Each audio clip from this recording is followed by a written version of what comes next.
Good morning. So this morning, me and Wolfie are out again, just going for our morning stroll, allowing him to go to the bathroom, allowing him to stretch his legs after being in his kennel all night, which he did great. He's eating all of his food, drinking water, going to the bathroom, doing everything that we want us to be able to see like he's in this 24-hour span. But today is going to be a super important day because this is where we are going to make our words actually mean something. So when we tell him yes, no, break, they're not just words anymore. They actually have value behind them, right? I want that yes word for his head to snap and understand, okay, he's getting paid for it, he's getting treats, he's doing the right thing.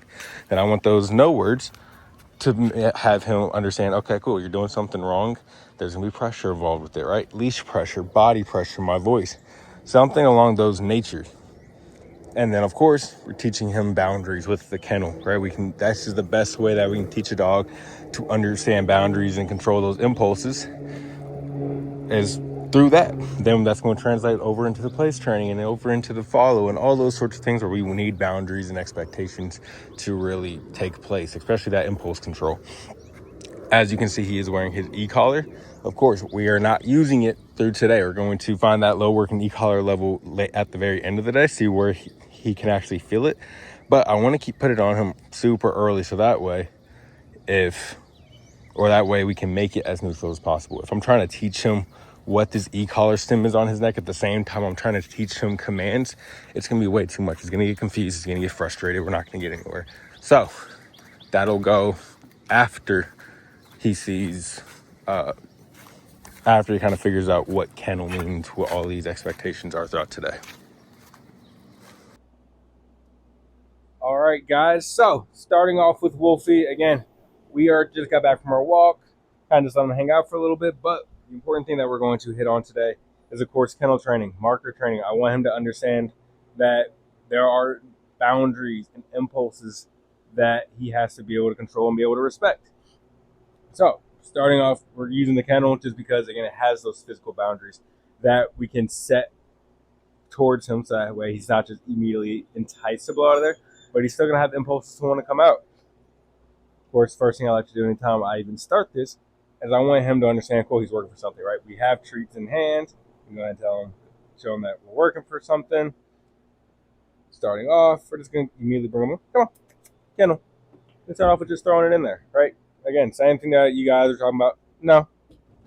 Except for that. No. Kennel. No. Kennel. It's all right. No. Kennel. No. Kennel. No. Kennel. Yes. Good boy. You're such a baby, dude. And again, that's just one of those reps that we have to work him through, right? All I was doing was just holding pressure steady there. He's pulling. I'm just holding pressure steady. I'm not trying to pull him in or overpower him at that point. Yes. But then finally he realized, okay, cool, I can't escape the pressure from going backwards. I have to go forward towards it, right? Break. Good boy. There you go, dude. You're like, ah. Good. Kennel. No. Kennel. Same thing. If he starts fighting it a little bit, no. Kennel. We're just holding it steady. No. Kennel. No. Kennel. So what I'm going to do here is, again, he wants to come out. What I'm showing him is that the only time you're going to get treats right now are when you're in the kennel. So again, he's doing good with understanding the boundaries, right? He has to understand that, cool, we have to be able to put him in there without throwing treats as well. So we're going to slowly kind of take those training wheels off. Break. Oh, boy, there you go. And the only time he's getting them are when he goes into the kennel. Kennel. Maybe. No. Kennel. Kennel. Good, isn't it? Yes. Oh, boy, there we go. Again, we always got to find different ways to get to connect the two dots for it. No. Good. Yes. There you go, dude. Break. Back to back reps. Kennel. Yes, there it is. So now we're not having to throw anything in there. We're not having to trick them. Again, every dog is different, right? I love showing the dirty reps because, again, if I could just teach them how to kennel with no pressure, no stress at all, then dog training would be really easy. But again, when we have a big, powerful dog such as him, we have to understand that, cool, I'm not going to physically force you to go in there, as in overpowering you, but I'm going to hold enough pressure to where you can't get an edge on me, and you're going to have to make that mental note, okay, let me just step into the pressure and see if it goes away. And then when it goes away, boom, pressure goes away, he gets treats, he's like, oh, okay, that was easy. Yes. Good. Break. But again, something super important to kind of note is that I can already tell teaching him obedience is going to be really easy. So I'm not even going to pay him out here. I'm going to pay him when he's in the kennel because he does not want to go in those kennels, right? He doesn't. He's used to kind of free roaming around parks. He's used to doing all this stuff his life, throughout his early life. So he doesn't want to go in there. But now the only time he's going to get paid is in here. Kennel. No. Kennel. Same thing. He fights it a little bit. That's fine. No. Kennel. No. Kennel. Yes. Market. Pay. Break. What I'm doing now, I'm just going to make it rapid fire. No. Kennel. No. Spin them back around. Kennel. Yes. Oh boy, and all we're using is slip lead, right? The same exact leash that you guys had on him when he was there. Because again, I'm teaching him this slip lead pressure is going to relate over to e-collar pressure, right? This body pressure, all this is going to teach him, hey, when you feel something that's uncomfortable, go, this is how you turn it off, right? We want to teach him the game. Break. Good boy. Kennel. No. Kennel. Yes. And he's getting better. Good. Break. Good boy. There you go, dude. Good boy. Kennel. Yes. And again, the reason I like doing these games with dogs like him, that not he doesn't struggle to get the concept. He's just, again, every dog. There's always smart dogs. Every dog has a different level of stubbornness. But I want him to understand, cool, we keep doing the same thing over and over and over and over and over again, right? He's like, all right, what do I have to do to minimize pressure, and what do I have to do to get the treat? So we're doing it over and over. It's like the answer becomes easier. Break. All right, it's the same way if I ask you, all right, what's 2 plus 2? What's 2 plus 2? What's 2 plus 2? And you might, I mean, when first learning math, 2 plus 2 might be hard for you. But then I ask you the same question 10 times back to back to back to back to back. You're like, all right, this is just a routine at this point. Kennel. Yes, go boy.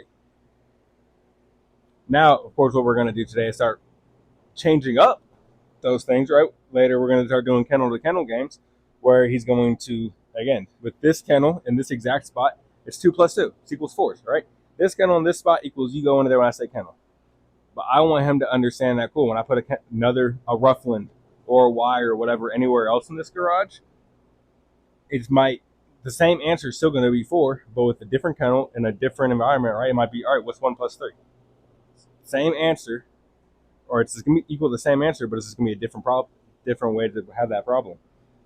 Break. So we're really teaching them how to problem solve a little bit. But you're going to see, even when we change it up, we're going to have to start back over, right? He understands this one now. We're going to have to do the same thing for the next kennels on our next session. That's perfectly fine. That's how we build up confidence in dogs. Good. Come on. Good boy. Kennel. Yes. Good boy. Good boy. And now what I can start doing that he understands the game is I can start doing this. I can start walking around, right? I want you guys to be able to put him on his place bed, put him in his kennel, and be able to walk around and do the dishes and cook dinner and watch a movie and not have to, and him not follow you or be your shadow everywhere he goes, right? He can start building up that independence, which again, he probably already has really well and get independence because he was on his own for as long as he was. But there's still these boundaries where it's like, hey, mom and dad are going to walk away to go to the kitchen and grab some snacks for the movie, and you got to stay on your bed. That's just how it goes. Yes. Good. Break. Yeah, good boy. Yeah, good boy. Yeah, good boy. Yeah. Kennel. Yes. There we go. Now we're cooking with some. Come. Come. Come on. Break. Off. You're like, I need pressures. That's fine, dude. We're on day one. We're on session one. Good. And again, this is where I was only paying him in the kennel. Now he's like, am I allowed to get paid outside of it? It's like, yep. Sometimes we got to go back and fix something. That's perfectly fine. Good. Kennel. Yes. There you go, dude. Good job.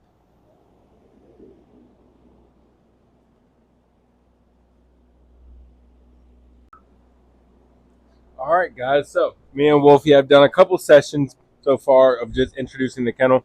Now what we're about to do is introduce the kennel to kennel game, right? So I have Big Boy inside so we can use his kennel, and we're also going to get him into this one as well. But what we're doing in this game is teaching him that, hey, this is just part of the equation, right? Kennel is not always going to be this exact kennel in this exact spot, like I was saying earlier. It's going to be different places. It's going to be at the vet. It's going to be at the, boarding, or if you guys fly, or if you guys stay somewhere else, right? He's never going to just have one kennel in one specific spot, especially if he's only 1 year old. He's going to live a long time. So through this, again, I'm just going to grab his leash. The game starts as soon as I open the door, right? He needs to understand that as soon as I open the door, he's not allowed to bulldoze his way out, and that we're ready to work, right? So again, with Scottish Deerhounds, again, they're a working breed that are very overlooked, but it's time to work, right? It's time to get fed, paid, do all those sorts of things, but understand that there are still expectations in this game. So we can open. Oh, you were passed out, dude. No, no.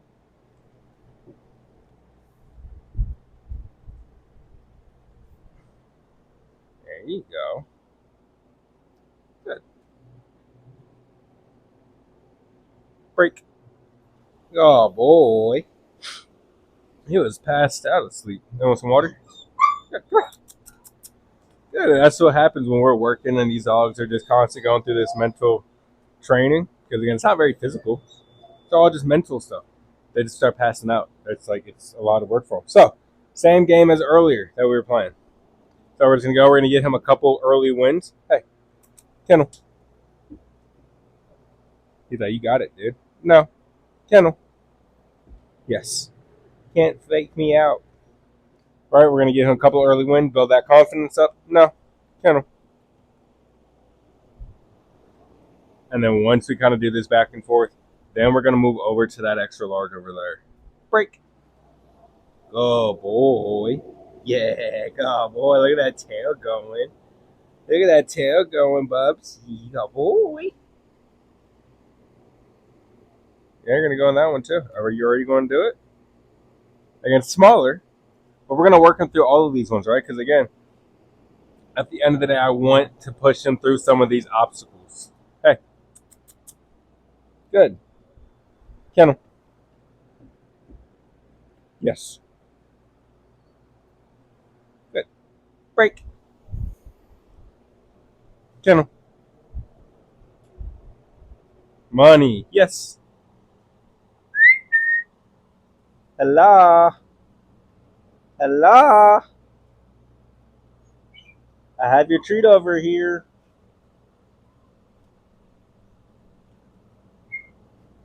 Hey.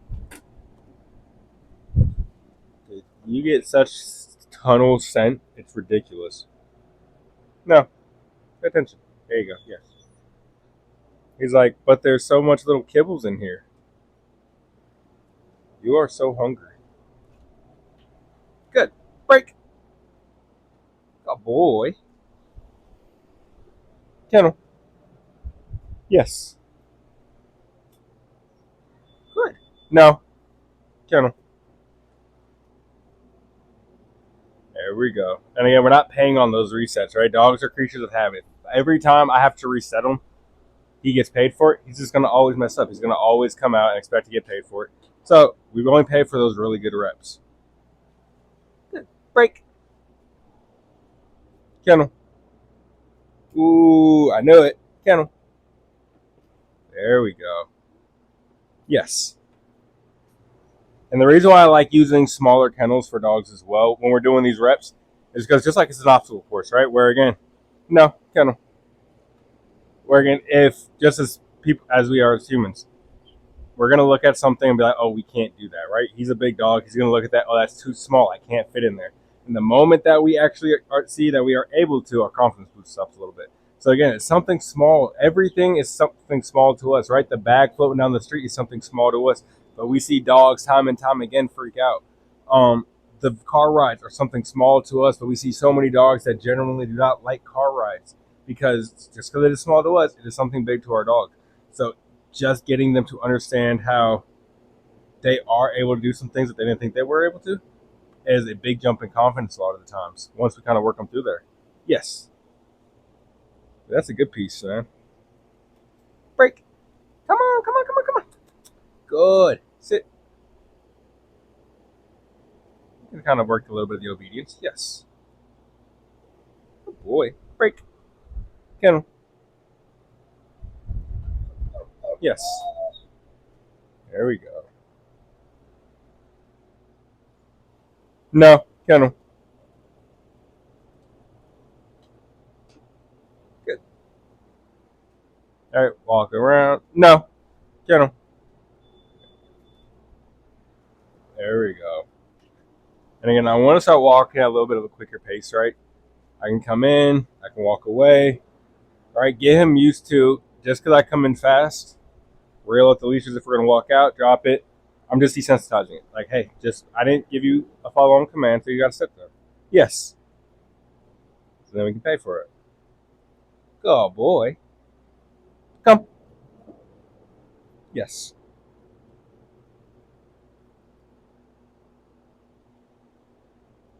Kennel. Yes. Break. Come on, come on. Sit. Yes. Good boy. He's a good boy. Yeah. Good boy. Now right back to his home. Kennel. Yes. Jeez, the amount of flies.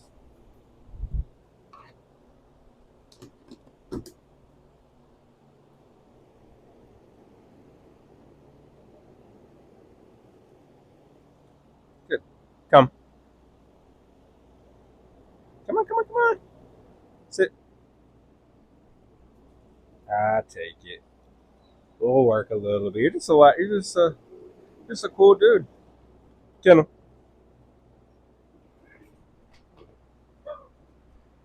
Yes. No. Kennel. No. Kennel. Get that foot in there. There you go.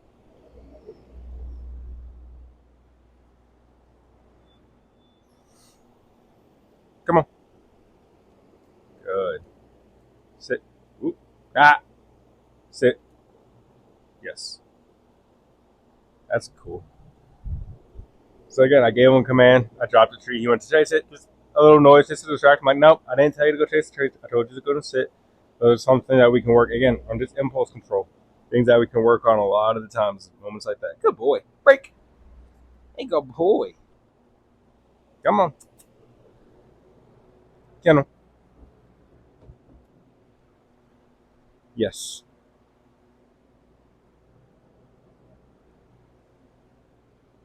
Good job, dude. All right, guys. Now to end the day, we are just doing a little bit of this kennel duration part, right? Allowing the dogs to settle with their doors open. And then once they all settle, that is when we are going to go and find their lowest working e-collar level, right? So Turo's already kind of laying down, but we want him to settle fully. We want him to be nice, calm, relaxed.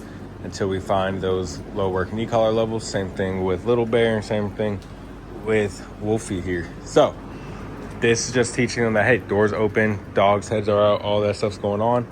Doesn't mean anything, right? Go in there, relax, understand you can't come out.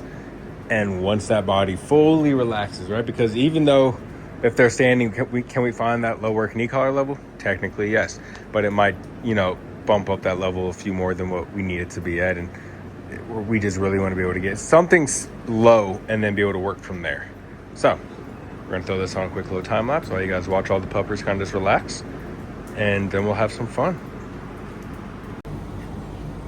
So this is what we want, where both these guys, well, he just woke up. We're passed out. Anxiety over there is still sitting. He was laying down for a little bit, but then he decided that he was going to sit back up. And what we're going to be able to do is we're going to use Wolfie. Actually, we're going to use both. Oh, there he goes. He's lying back down. But every dog is going to get their e-collar, their lowest working e-collar tested, whether it's on this video or not. But I think it's going to be a little bit easier to find on Churro, just because of how he has no fur. He also has on some comfort pads, so it might be a little bit higher than what it should be or could be. Look at him, all sleeping now. But what we're doing with this is this e-collar is connected to Churro's collar. Again, it goes all the way up to 100. Now that might sound scary, but really what that allows us to do is be so precise with the amount of pressure that we are delivering. But all we're going to look for is for him to notice something. So we're going to start off at a 1. And maybe a 2, if I can get it to even stay. All right, it is now connected to there. And then we're just going to roll up until we see him react. Like an ear flick, something. 5. Or something. 7. So, again, all he's doing, what we can do is go back down to a 2. And we're going to check but verify. So we're going to start at a 2. And there we go. That's at a 6. So he might even be lower than that. We can check. What I like to do is I'll go down to a 3 then. Tap, tap, tap. See if you feel something. Nope. 4. Okay, there it is. He's at a 4. So all it does is, if you guys have ever used a muscle tens unit before, it's the same exact thing. It allows the muscles to contract, and the way that it connects doesn't have any shock or any electricity.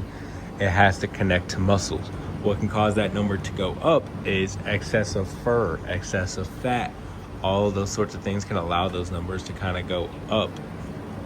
But with, again, Churro here, who has no fur and is a lean, mean fighting machine, he gets a super easy connection, which we all do his. He's at a 3.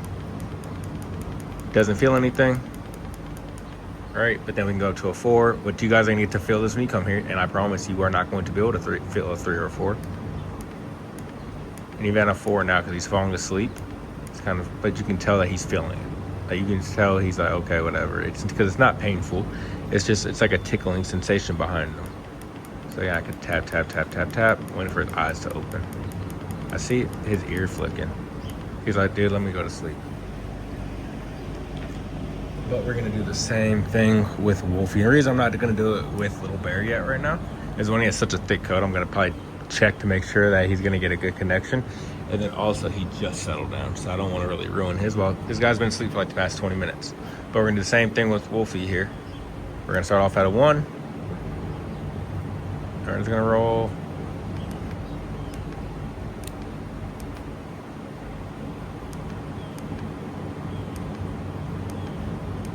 His connection might be spotty too. These hairs. So what I'm gonna do with Wolfie, I'm just gonna double check, make sure he has a good connection, then we're gonna come right back.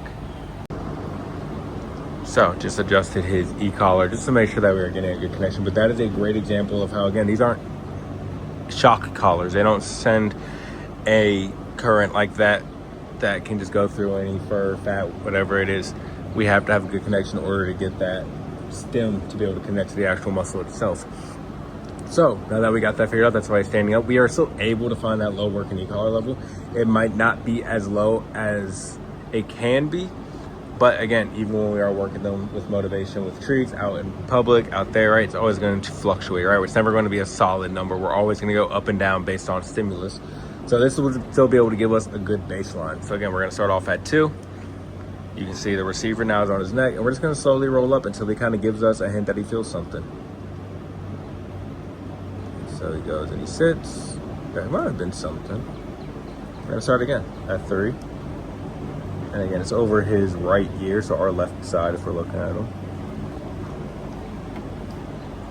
So there it is again. And that's at a level 8. So again, that's kind of what we're looking for, right? So you might have felt it, like I said, at the first time around a level 5. And and then he goes to relax. So what I like to do is I'll go back down to like that 4. And I'm going to send some taps. Same way I kind of did with Churro a little bit. Are you feeling it at a 4 too? Dude, we got 2 4s. This never happened before. And then, of course, we're going to wait for Little Bear to kind of settle. And then we'll do the same thing with Little Bear at some point.